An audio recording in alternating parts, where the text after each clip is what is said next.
بسم اللہ الرحمن الرحیم۔ محترم ناظرین، السلام علیکم۔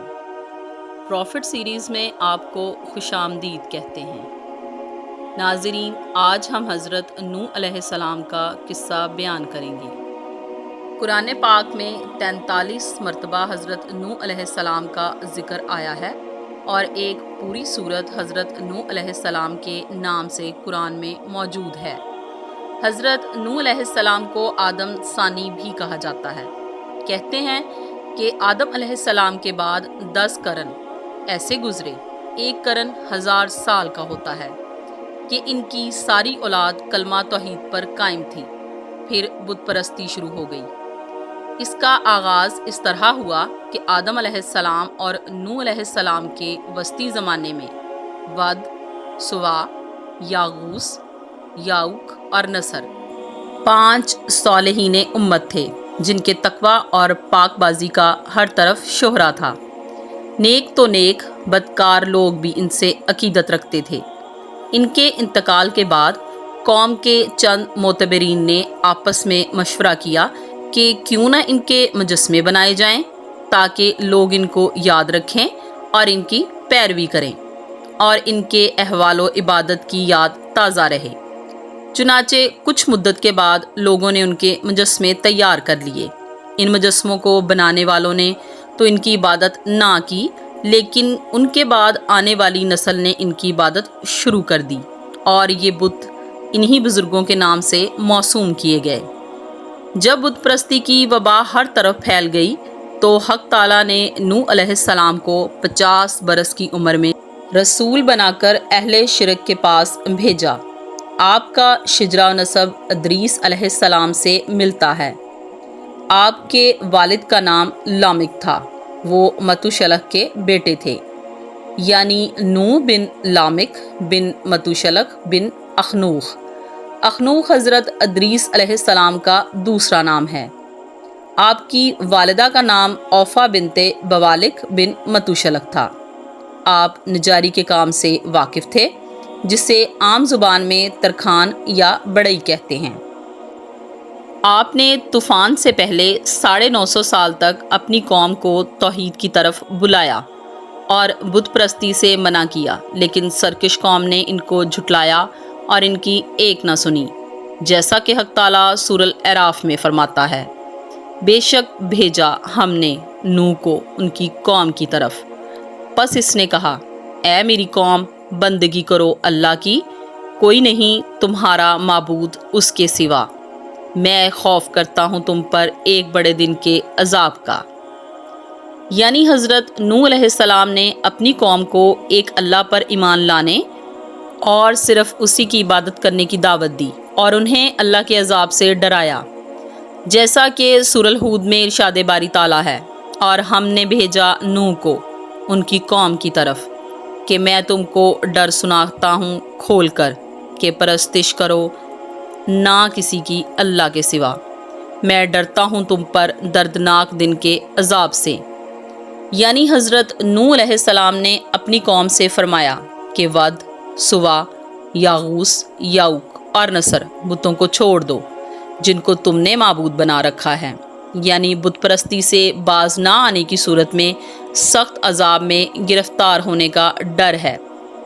غرض حضرت نوح علیہ السلام کے بار بار دعوت حق دینے پر بھی آپ کی قوم اپنے مشرکانہ عقائد پر قائم رہی اور آپ کی تکذیب کرتی رہی، جیسا کہ حق تعالیٰ سورہ الاعراف میں فرماتا ہے، بولے سردار اس کی قوم کے کہ ہم دیکھتے ہیں سری بہکا ہوا، بولا اے میری قوم، میں ہرگز بہکا نہیں، لیکن میں بھیجا ہوا ہوں جہان کے پروردگار کا، پہنچاتا ہوں تم کو پیغام اپنے رب کے، نصیحت کرتا ہوں تم کو وہ باتیں جو میں جانتا ہوں اللہ کی طرف سے، وہ باتیں جو تم نہیں جانتے۔ کیا تم کو تعجب ہوا کہ آئی تمہارے پاس نصیحت تمہارے رب کی طرف سے ایک مرد کی زبانی جو کہ تم ہی میں سے ہے، تاکہ وہ تم کو ڈرائے اور تاکہ تم بچو اور تاکہ تم پر رحم ہو۔ یعنی اس قوم کے سردار اور اشراف کہنے لگے، بے شک ہم تمہیں کھلی گمراہی میں دیکھتے ہیں، یعنی ہم تمہارا ارادہ راہ ثواب کے خلاف دیکھتے ہیں۔ اس کے جواب میں جناب نوح علیہ السلام نے اپنی قوم سے فرمایا، اے میری قوم، مجھ میں گمراہی نہیں ہے، میں تو رب العالمین کا رسول ہوں اور میں تمہیں اپنے رب کا پیغام پہنچاتا ہوں جو بذریعہ وحی مجھے ملتا ہے۔ حضرت نوح علیہ السلام نے فرمایا کہ میرے رسول ہونے پر تمہیں تعجب کیوں ہوا کہ میں تم میں سے ہی ایک مرد ہوں جو تمہارے پاس خدا کا پیغام اور نصیحت لے کر آیا ہے، کیونکہ آپ کی قوم آپ کی نبوت کی منکر تھی اور متعجب تھی۔ وہ حضرت نوح علیہ السلام سے کہتے تھے کہ ہم نے تو اپنے باپ دادا سے ایسی باتیں کبھی نہیں سنی کہ بشر کو اللہ نے نبی کیا۔ اگر اللہ چاہتا تو ہم پر فرشتہ نازل کرتا کہ وہ ہمیں ڈرائے، یعنی وہ اندھے ہو کر برابر سرکشی اور تکذیب پر قائم رہے۔ حضرت نوح علیہ السلام نے صدیوں تک ان کو نصیحت کی، نشیب و فراز، نفع و ضرر سے آگاہ کیا، لیکن ان کی قوم اپنی سرکشی پر قائم رہی اور حضرت نوح علیہ السلام کے واعظ و ناصحہ سے منہ پھیرتی رہی۔ حضرت نوح علیہ السلام دن رات اپنی قوم کو اللہ کی طرف بلاتے رہے، لیکن اتنے طویل عرصے میں صرف 80 کے قریب مسلمان ہوئے، اور ان ایمانداروں کی اکثریت فقراء، مساکین اور ناتواں لوگوں پر مشتمل تھی جن کی معاشرے میں کوئی حیثیت نہ تھی۔ مشکل سے 10 ایماندار ایسے ہوں گے جو شرف و جاہ کے مالک ہوں گے، جیسا کہ سورہ الہود میں ارشاد باری تعالیٰ ہے۔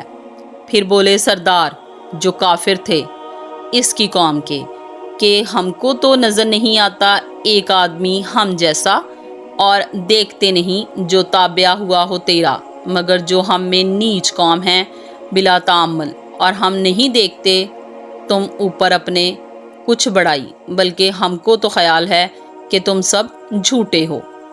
یعنی حضرت نوح علیہ السلام کے مغلوب سرداروں نے جب یہ دیکھا تو اکٹھے ہو کر حضرت نوح علیہ السلام کے پاس آئے اور کہنے لگے، اے نوح، ہم چاہتے ہیں تیری باتیں سنیں اور لوگوں کو بھی تیری باتیں سننے کی ترغیب دیں، لیکن جن لوگوں نے تیری پیروی اختیار کی ہے وہ ہم میں بالکل رذیل سمجھے جاتے ہیں، جن کی عقل اکثر خفیف ہوتی ہے، کیونکہ اول تو وہ صاحب الرائے نہیں، غور و تأمل کے بعد بھی غلطی کرتے ہیں۔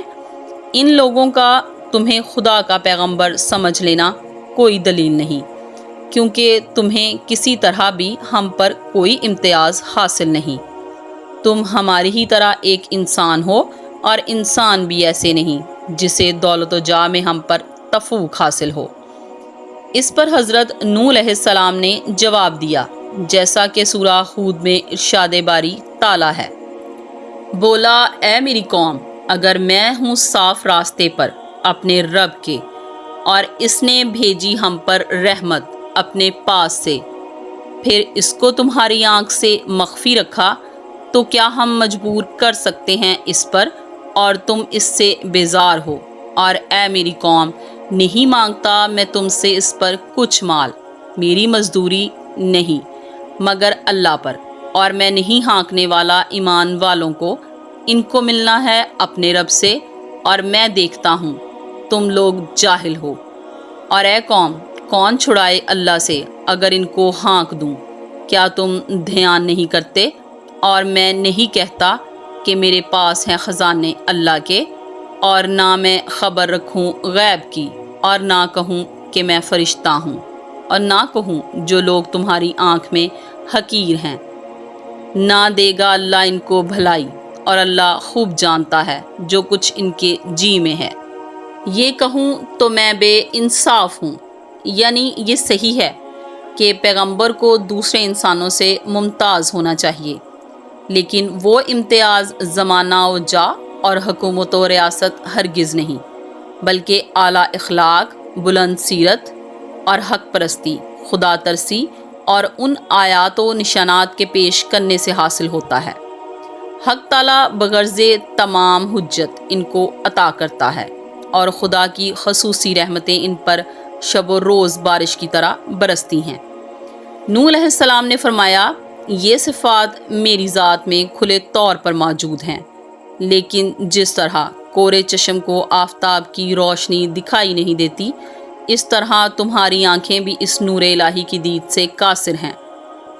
کیا ہم تم لوگوں کو مجبور کر کے اس نور اور رحمت کا اقرار کرا سکتے ہیں جس سے تم اس درجہ متنفر ہو کہ آنکھ کھول کر دیکھنا بھی تمہیں ناگوار ہے؟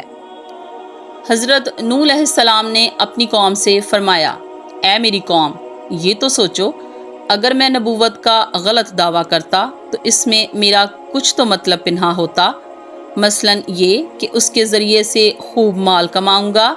تو تم لوگوں کو معلوم ہے کہ میں اس تبلیغ پر تم لوگوں سے کچھ مال نہیں مانگتا، میرا معاوضہ تو اللہ کے پاس ہے، اسی سے آخرت میں اس کی امید رکھتا ہوں۔ حضرت نوح علیہ السلام پر جو بیچارے محنت مزدوری کرنے والے غربا مساکین ایمان لائے، کفار ان کو رذیل ٹھہراتے تھے۔ نوح علیہ السلام نے فرمایا کہ اگر میں ان بیچارے غریب مسلمانوں کو ہانک دوں تو مجھے اللہ کے انتقام سے کون بچائے گا؟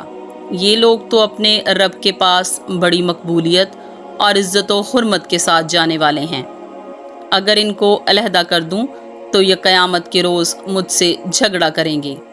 باقی کسب اور مزدوری کو رذالت سمجھنا محض تمہاری جہالت ہے۔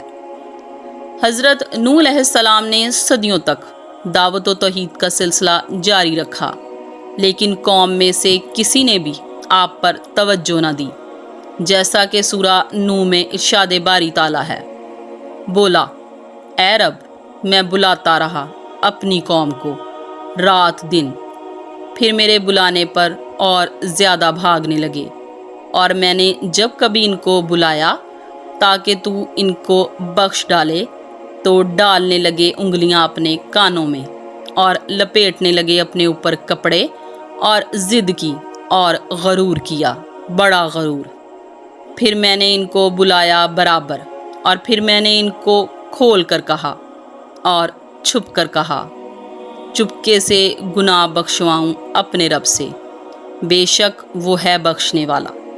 یعنی آخر کار آپ بارگاہ خداوندی میں عرض پیرا ہوئے، الہی، میں نے نصیحت کرنے میں کوئی دقیقہ اٹھا نہ رکھا، مگر قوم نے ماننا تو درکنار، اس کا سننا بھی گوارا نہ کیا، اور کان بند کر لیے، سننا تو کیا، ناصحہ کا دیکھنا بھی پسند نہ کیا، یہاں تک کہ کپڑے لپیٹ لپیٹ کر آنکھیں بند کر لیں اور چہرے چھپا لیے کہ مجھے دیکھ نہ سکیں۔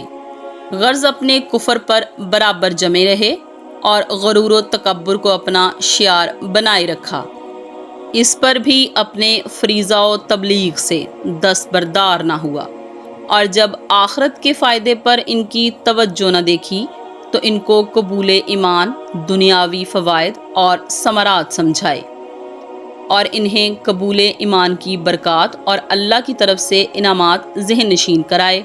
غرض جلوت میں، خلوت میں، دن میں تو کبھی رات میں، ترغیب و ترویج کے مختلف طریقوں سے جناب نوح علیہ السلام صدیوں تک انہیں سمجھاتے رہے، پر یہ نہ سمجھے اور یہ نہ سمجھے، یہاں تک کہ حضرت نوح علیہ السلام نے انہیں دنیاوی فوائد اور ثمرات عطا کیے جانے کی امید دلائی، جیسا کہ حق تعالیٰ سورہ نوح میں فرماتا ہے، چھوڑ دے گا تم پر آسمان کی دھاریں، اور بڑھا دے گا تم کو مال اور بیٹوں سے، اور بنا دے گا تمہارے واسطے باغ، اور بنا دے گا تمہارے لیے نہریں۔ کیا ہوا ہے تم کو، کیوں نہیں امید رکھتے اللہ سے بڑائی کی؟ اور اس نے بنایا تم کو طرح طرح سے، کیا تم نے نہیں دیکھا کہ کیسے بنائے اللہ نے 7 آسمان طے بطے، اور رکھا چاند کو ان میں اجالا، اور رکھا سورج کو جلتا ہوا چراغ۔ یعنی حضرت نوح علیہ السلام نے ان سے فرمایا کہ اپنے محسن اور مربی رب سے معافی مانگو، کیونکہ وہ بڑا معاف کرنے والا ہے۔ اگر تم ایمان لاؤ اور اسی کی عبادت کرو تو وہ تم پر بارش برسائے گا، تمہیں قحط اور گرانی کے عذاب سے محفوظ رکھے گا، اور تم پر برستے ہوئے بادل بھیجے گا، اور تم کو مال و اولاد میں ترقی دے گا، کیونکہ وہ بیٹیوں کی پیدائش سے ناخوش ہوتے تھے، اس لیے لڑکے عطا کیے جانے کی امید دلائی۔ تمہارے لیے باغ مہیا کر دے گا جس میں خوب میوے اور پھل کھاؤ گے، اور تمہارے لیے نہریں تیار کر دے گا۔ نوح علیہ السلام نے جو وعدے کیے تھے وہ سچے تھے۔ مزید آپ علیہ السلام نے اپنی قوم کی جہالت اور کجروی پر فرمایا کہ تم کو کیا ہو گیا ہے کہ اللہ جل سلطانہ کی عظمت کے متقد نہیں ہو، ورنہ کبھی شرک نہ کرتے۔ تمہیں کیا ہو گیا ہے جو اللہ سے عزت اور حرمت کی امید نہیں رکھتے بلکہ بتوں سے امید رکھتے ہو؟ فلاں عزت دے گا، فلاں مال دے گا۔ غرض حضرت نوح علیہ السلام نے انہیں ہر طرح سے دعوت و تبلیغ کی اور ان کی تخلیق کی مثال دیتے ہوئے فرمایا کہ کیسے ماں کے پیٹ میں تم نے طرح طرح کے رنگ بدلے، پھر مکمل انسان بنے، اور کیسے اللہ نے انہیں ایک ہی ڈھانچے میں مختلف صورتیں عطا کی۔ حضرت نوح علیہ السلام کی دن رات کی محنت جو 950 سال پر محیط تھی، ان کافروں کے دل میں ایمان کی شمع نہ جلا سکی اور وہ اپنے کفر پر ڈٹے رہے۔ سورہ نوح میں ارشاد باری تعالیٰ ہے، اور بولے ہرگز نہ چھوڑو اپنے معبودوں کو، اور نہ ود کو، اور نہ سوا کو، اور نہ یاغوس کو، اور نہ یعوق کو، اور نہ نصر کو، اور بہکا دیا بہتوں کو انہوں نے، تو زیادہ کرنا ہے بے انصافوں کو مگر بھٹکنا۔ قوم نوح کے یہ 5 بڑے بت جن کی وہ عبادت کرتے تھے، مرد کی شکل میں جو دیوتا بنا رکھا تھا اس کو ود کہتے تھے، عورت کی شکل میں جو دیوی تھی وہ سوا کہلاتی تھی، ایک شیر کی سی مورت تھی جس کا نام یاغوس تھا، ایک گھوڑے کی ہم شکل تھی جس کا نام یعوق تھا، اور ایک کرگس یعنی گدھ کی سی مورت تھی جس کو نصر کے نام سے معصوم کیا جاتا تھا۔ قوم نوح علیہ السلام نے حضرت نوح کی دعوت و تبلیغ کے جواب میں کہا کہ کوئی بھی ان بتوں کی عبادت کو نہ چھوڑے، اور انہوں نے سیدنا نوح علیہ السلام کی تعلیمات سے صاف انکار کر دیا، اور حضرت نوح علیہ السلام سے کہنے لگے جیسا کہ سورہ ہود میں ارشاد باری تعالیٰ ہے، اور بولے تو نے ہم سے جھگڑا کیا اور بہت جھگڑ چکا، اب لے آ جو وعدہ کر چکا ہے اگر تو سچا ہے۔ اس کے جواب میں حضرت نوح علیہ السلام نے فرمایا کہ عذاب کو لانے والا میں کون ہوں؟ مجھ کو تو پہنچا دینا اور سنا دینے کا حکم تھا، سو میں حکم کو بجا لایا۔ عذاب کو اللہ تعالیٰ ہی بشرط کہ اس کو منظور ہو لائے گا تمہارے سامنے، اس وقت تم اس ذات برتر کو عاجز نہ کر سکو گے۔ حضرت نوح علیہ السلام نے اپنی قوم سے فرمایا میرا کام پہنچا دینا اور سنا دینا تھا، اس میں میں نے تمہاری پوری خیر خواہی کی اور دل سوزی کی، لیکن جب تم ہی اپنے حرمان نصیب سے نفع حاصل نہیں کرنا چاہو تو میرے چاہنے سے کیا ہوتا ہے؟ غرض حضرت نوح علیہ السلام نے سینکڑوں برس تک خدا نہ ترس اور جفا پیشہ قوم کی اذیتیں جھیلنے کے بعد بارگاہ رب العزت میں شکوہ کیا کہ الہی میں مغلوب ہوں دشمنان دین سے۔ اس پر اللہ سورہ ہود میں ارشاد فرماتا ہے، اور حکم ہوا طرف نوح کے کہ اب ایمان نہ لائے گا تیری قوم میں مگر جو ایمان نہ لا چکا ہو، غمگین نہ رہ ان کاموں پر جو یہ کر رہے ہیں۔ یعنی ارشاد ہوا جن قلیل التعداد خوش نصیبوں کو ایمان لانا تھا وہ لا چکے، دوسروں کے خلاف خدا کی شمشیر انتقام جلد بے نیام ہونے والی ہے۔ اس پر حضرت نوح علیہ السلام نے اپنی قوم کے حق میں بددعا کی، جیسا کہ سورہ نوح میں ارشاد باری تعالیٰ ہے، اور کہا نوح نے اے رب نہ چھوڑیو زمین پر ایک گھر بسنے والا مقرر، اگر تو چھوڑ دے گا ان کو بہکائیں گے تیرے بندوں کو اور جنیں گے سو ڈھیٹ حق کا منکر۔ حضرت نوح علیہ السلام 950 سال تک دن رات اپنی قوم کو ایک خدا پر ایمان لانے کی دعوت دیتے رہے، مگر آپ کی قوم متواتر آپ کو جھٹلاتی رہی اور اپنی مشرکانہ روش پر قائم رہی۔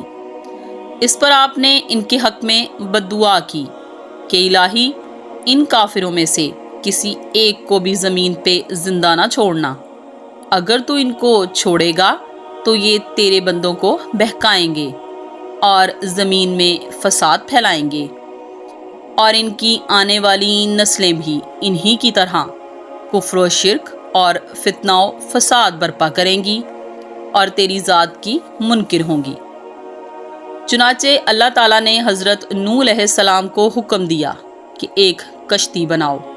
انہیں ایک عظیم سیلاب سے ہلاک کرنا متعد ہو چکا تھا، اس لیے پہلے اپنے نبی کو اللہ نے کشتی بنانے کا حکم دیا، جیسا کہ سورہ ہود میں ارشاد باری تعالیٰ ہے، اور بنا کشتی روبرو ہمارے حکم سے اور نہ بات کر مجھ سے ان ظالموں کے حق میں، یہ بے شک غرق ہوں گے۔ چنانچہ حق تعالیٰ کا حکم ہوا ہماری حفاظت و نگرانی میں اور ہماری تعلیم و الہام کے مطابق ایک کشتی تیار کرو، کیونکہ پانی کا ایک خوفناک طوفان آنے والا ہے جس میں تمام اعدائے دین غرق ہوں گے، لیکن کسی ظالم کی سفارش میں ہم سے کوئی بات نہ کرنا۔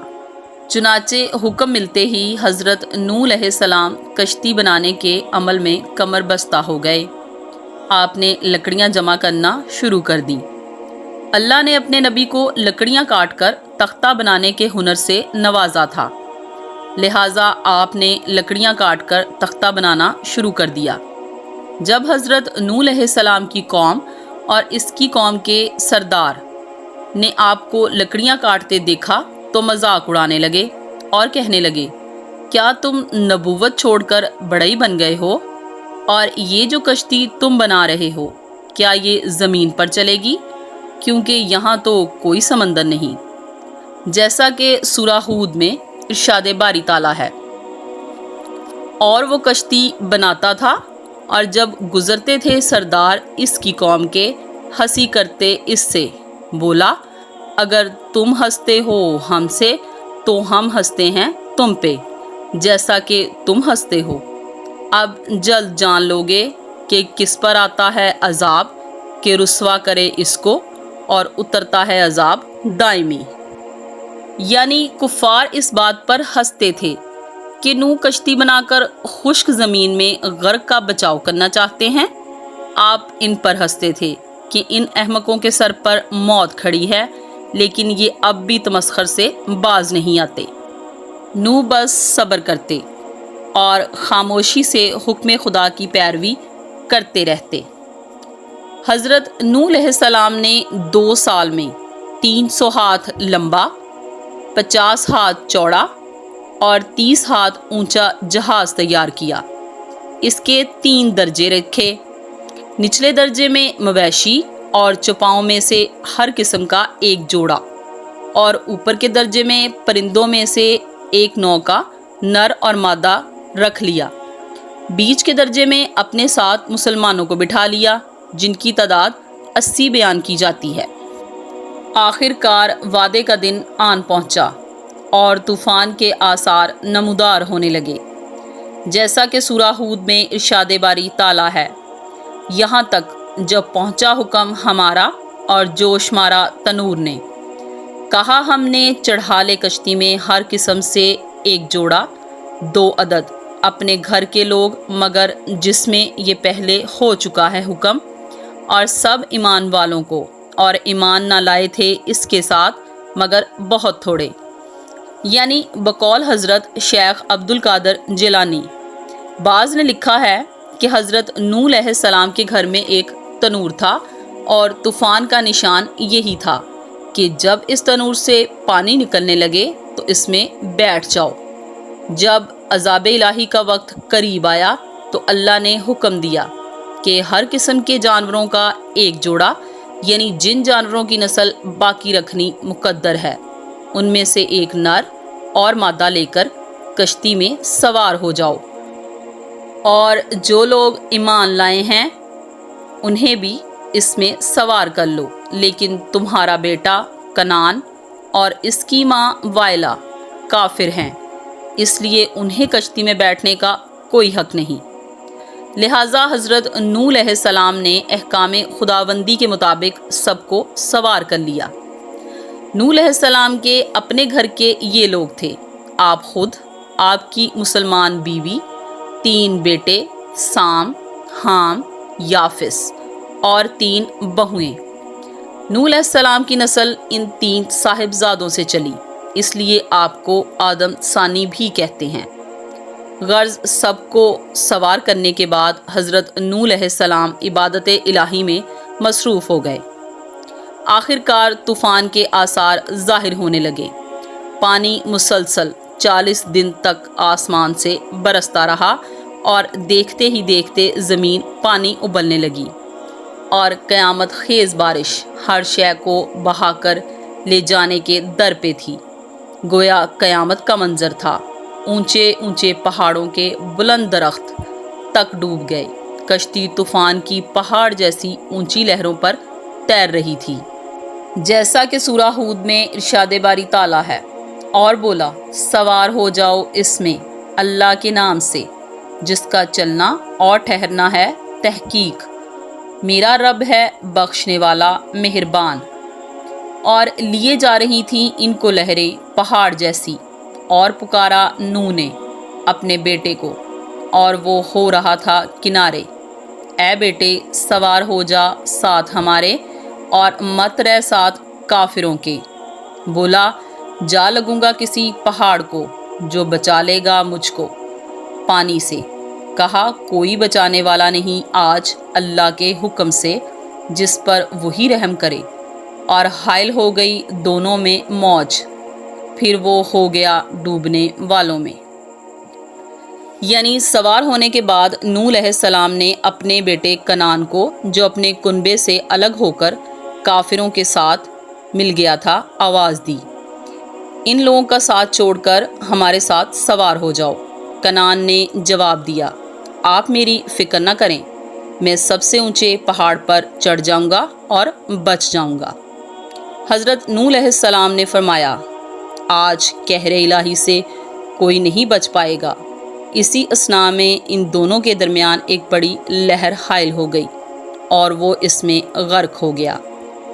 جب کنعان باپ کے بلانے پر نہ آیا تو نوح علیہ السلام نے بارگاہ الہی میں دعا کی، جیسا کہ ارشاد باری تعالیٰ ہے: اور پکارا نوح نے اپنے رب کو، کہا اے رب میرا بیٹا ہے میرے گھر والوں میں، بے شک تیرا وعدہ سچا ہے اور تو سب سے بڑا حاکم ہے۔